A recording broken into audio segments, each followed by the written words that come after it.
My name is Emily Carter, and the day I got married was the day my mother-in-law decided to destroy me in front of everyone I loved. I remember the sound first, the gasp that rippled through the chapel when she stood up, white sequins catching the light like shattered glass, and said, loud enough for every guest to hear, "Well, at least she finally looks clean for once." The violinist missed a note. Someone laughed, nervously, and my knees almost gave out beneath the satin. Michael squeezed my hand, but even that couldn't anchor me. Because when your mother-in-law humiliates you on your wedding day, you learn that cruelty doesn't always scream. Sometimes, it smiles. I met Michael 2 years earlier at the hospital. I was a nurse practitioner. He was the new physical therapist with the kind eyes and ridiculous sneakers. He remembered everyone's coffee order. He stayed late to help with the night shift when we were short. He told jokes that weren't funny, but he'd laugh so hard you couldn't help joining in. He was gentle. He listened. He made the world slow down. So when he said he wanted me to meet his mom, I didn't expect danger. I expected Sunday roast, framed baby photos, maybe a hug at the door.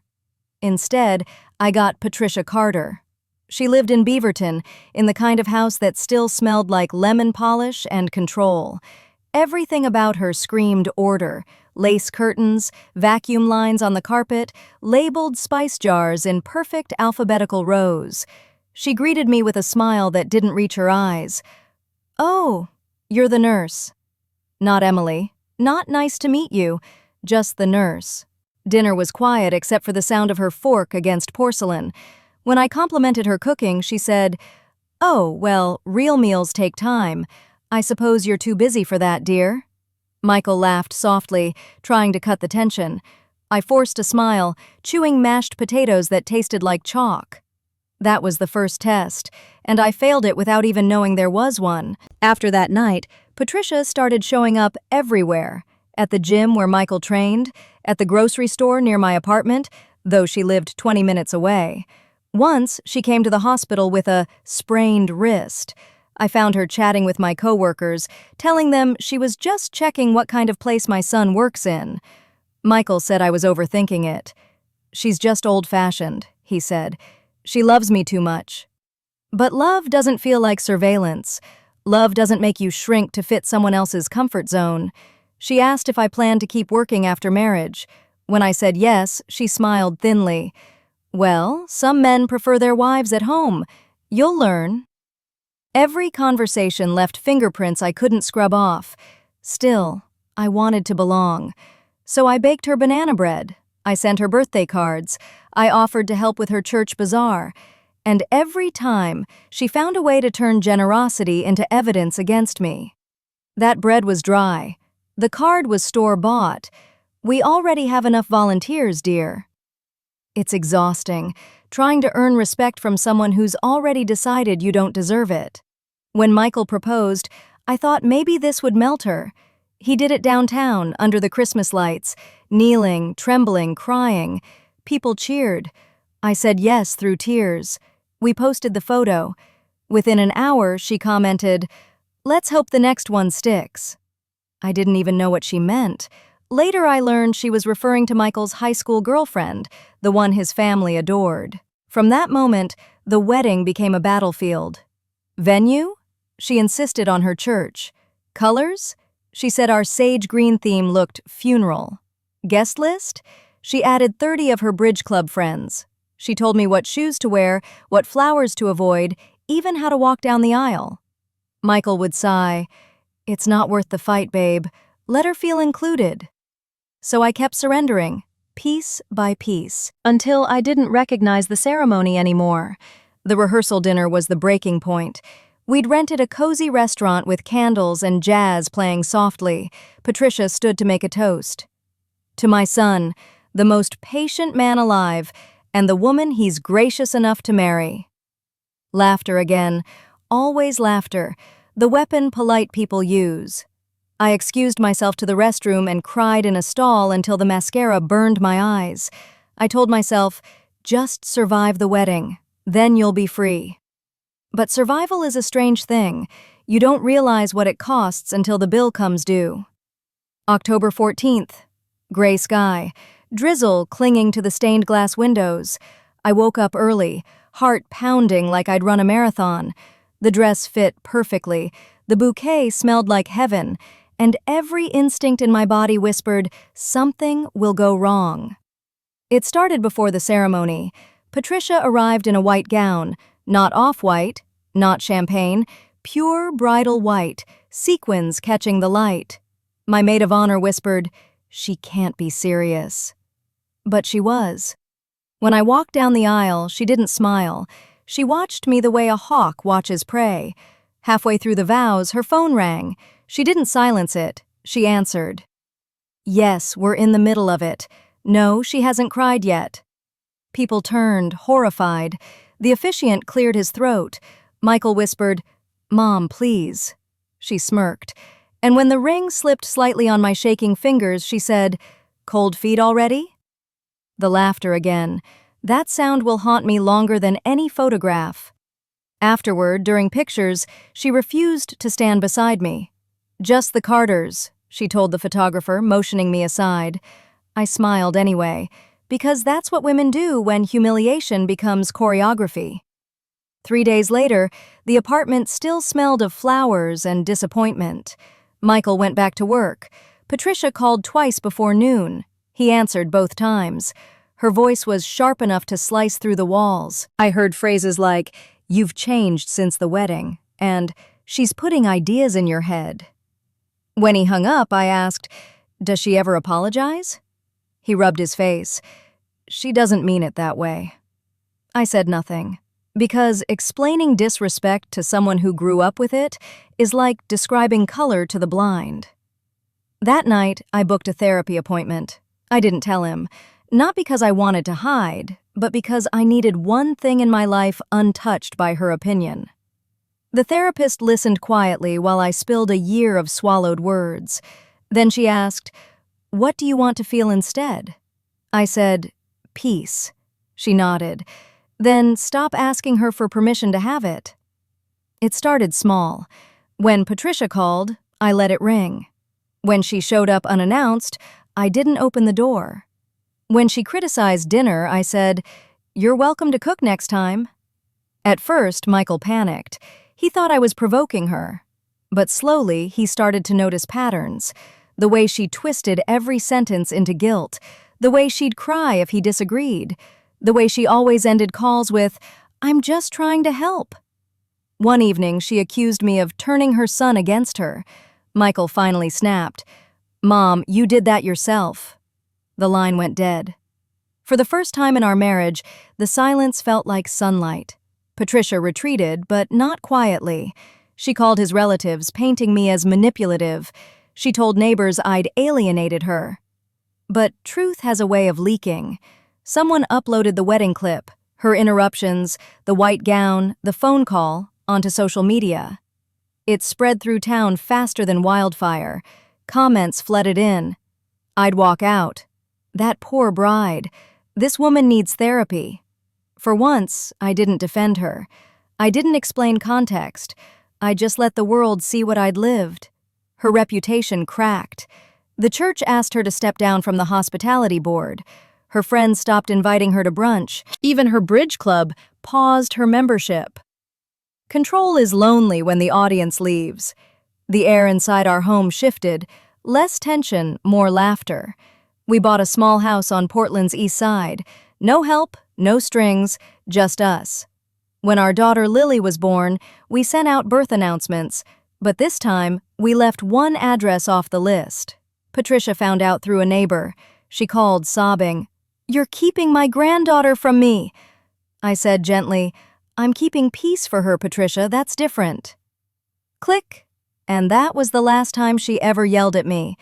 People ask if I regret marrying into that family. I don't, because it taught me the difference between being polite and being powerless. It taught me that silence is not kindness, it's permission. I learned to build boundaries like brick walls, to plant flowers only where respect could grow. Some nights I still dream of that aisle, the laughter, the flash of sequins, but when I wake, there's coffee brewing, Lily's tiny hand gripping mine, and sunlight spilling across the kitchen table. Peace doesn't always announce itself. Sometimes it arrives quietly, after the storm has nothing left to destroy. 2 years after the wedding, I learned that healing isn't loud. It's not a speech or a confrontation or even a victory dance. It's the quiet Tuesday mornings when you pack your daughter's lunch, tie your hair in a messy bun, and realize the weight on your chest is finally gone. Michael and I were doing better. Not perfect, no marriage ever is, but honest. He started therapy too, on his own, without me asking. He told his counselor that he'd grown up thinking peace meant keeping his mother calm. Now he understood that peace meant truth, even when it made noise. We practiced small things, checking in instead of assuming, saying, "That hurt," instead of, "Never mind." Our fights turned shorter, our apologies faster, our laughter louder. Sometimes Patricia would send a card, always handwritten, always neat cursive, the kind that pretends to be tender. "Hope you're well. Miss you all. Would love to visit." I never replied, but I never threw them away either. I kept them in a shoebox in the closet, not out of nostalgia, but as evidence of how far I'd traveled. Every letter smelled faintly of lilac perfume and guilt. Every envelope carried the same return address and the same silence on the other side. One winter evening, Michael's phone lit up with her name. He hesitated. For the first time in years, he didn't answer immediately. He stared at the screen, then looked at me. "She's been diagnosed with arthritis," he said quietly. "She wants help moving some furniture." I nodded. "Do you want to go?" He shook his head. "I'll hire movers. I'm done being her solution." I smiled. That was the moment I knew he was healing too. But life has a sense of irony. That spring, Patricia showed up, uninvited, again. I heard the knock while I was feeding Lily in the kitchen. 3 sharp raps, then the doorbell. When I opened it, she stood there holding a box wrapped in gold paper. Her hair was grayer, her eyes smaller, her confidence cracked but not gone. "I brought something for the baby," she said. Her voice trembled, but not from age, from the shock of being outside my control. I let her in, not out of forgiveness, out of power. Lily cooed from her high chair. Patricia's eyes softened for a moment. She set the box down and looked around the living room. "You've done well," she said. "I didn't expect—" She trailed off. I finished for her. "You didn't expect me to survive?" She blinked. "No, I didn't expect you to stay." For a heartbeat, I almost pitied her, because control only works when the target still cares, and I didn't. She asked to hold Lily. I said yes, because boundaries aren't walls, they're doors with locks you control. Patricia held my daughter like something sacred and breakable. For the first time, her hands shook. "She looks like you," she whispered. "Not like Michael, like me." The words hung in the air, fragile as forgiveness. She stayed 15 minutes. No insults, no drama. When she left, she said quietly, "I never realized how much I sounded like my mother." Then she walked away, and I knew that was the closest thing to an apology I'd ever get. Years folded in on themselves. Lily turned 4. Her favorite word became why. Why is the sky blue? Why do flowers sleep? Why doesn't Grandma visit? I told her, some people need longer to learn kindness. And she nodded, like she already understood more than the adults ever did. Michael and I built routines: Saturday pancakes, Sunday hikes, late-night board games when the baby finally slept. Every laugh stitched something inside me. Every ordinary day felt like proof that peace was possible without permission. I took a promotion at work, started mentoring younger nurses. One of them asked how I stayed calm under pressure. I smiled, because I've already lived through worse. Then came the letter. Not a card, a full letter, handwritten on stationery with blue embossed initials. It arrived in mid-July, postmarked 2 towns over. Dear Emily, I've been diagnosed with heart failure. Don't worry, it's manageable. I wanted to apologize, though I'm not sure I deserve a response. You were good for Michael. You still are. I didn't see it then. I thought keeping him close was the same as keeping him safe. I was wrong. If you ever forgive me, I'll be grateful. If you don't, I'll understand. Patricia. I read it 3 times, then a 4th. Then I put it back in the envelope and left it on the counter. Forgiveness isn't a switch, it's a muscle, and mine was still stiff from disuse. Michael read it that night. He didn't speak for a while. Then he said, "I think she's scared." I said, "I think she's finally honest." He nodded. "What do you want to do?" And I said, Nothing. Because not reacting was my final act of freedom. 6 months later, the hospital called. Patricia had been admitted. Shortness of breath, fluid retention. Michael wanted to visit. I told him he should. He asked if I'd come. I said yes. Not for her, for closure. When we entered the room, she looked smaller, her voice barely a whisper. "You came," she said. Michael squeezed my hand. "We did." She turned to me. "You look happy." "I am." She smiled weakly. "Then I can rest." And for once, I believed her. She passed 2 days later, quietly, peacefully. The funeral was simple: a handful of neighbors, some church members, the smell of lilies I didn't choose. No speeches, no drama, just silence. After the service, Michael placed a single rose on the casket. I placed nothing. Because closure doesn't always need a symbol. Sometimes it's the absence of one. 5 years after that day, our daughter started kindergarten. The teacher asked each child to draw their family. Lily drew 3 figures: Mom, Dad, and herself. No grandparents, just us. At first, it stung. Then I realized that drawing wasn't missing anything. It was complete. Because wholeness isn't about adding more people, it's about removing the ones who drain the color from the picture. Michael and I still talk about his mother sometimes. We don't demonize her, we just tell the truth, that she loved him the only way she knew, through fear, through control, through the mistaken belief that dominance is devotion, and that we choose differently, every day, for ourselves, for Lily. Sometimes I write things I'll never mail. This one sits in my journal, dated 3 years after Patricia's funeral. Dear Patricia, I wish you'd met the version of me who isn't afraid, the one who speaks without trembling, the one who knows peace isn't earned by silence. You might have liked her, maybe not, but she's the woman your cruelty built and your absence allowed to bloom. I hope, wherever you are, you've learned that control is not love, and I hope you see that I finally learned that too. I close the journal every year on her birthday, not out of anger, but gratitude, because without her, I might never have learned what boundaries feel like. Sometimes I drive past the old church, the same one where she wore that white gown, where the laughter cut like glass. It's been repainted, new pastor, new congregation. The stained glass gleams again. I park across the street, watch families walking in, daughters in blue dresses, mothers fussing over curls. I don't feel bitterness anymore, just distance, because healing doesn't erase the past, it repositions it. It moves the pain from the center of your story to the edges where it can't define you anymore.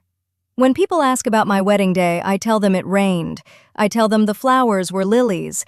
I tell them I smiled. I don't mention the rest, not because I'm ashamed, but because it's no longer the headline. The headline is this: I built a life that can't be interrupted. It's morning again. Lily sits on the porch steps, barefoot, drawing hearts on the wood with chalk.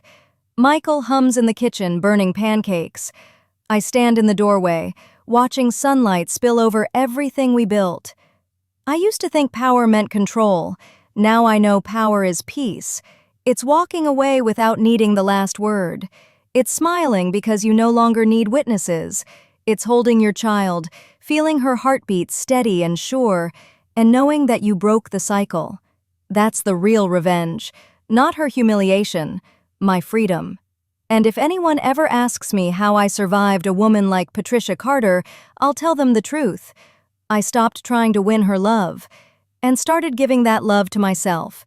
Because sometimes the most powerful thing a woman can do is nothing. No fight, no plea, just peace.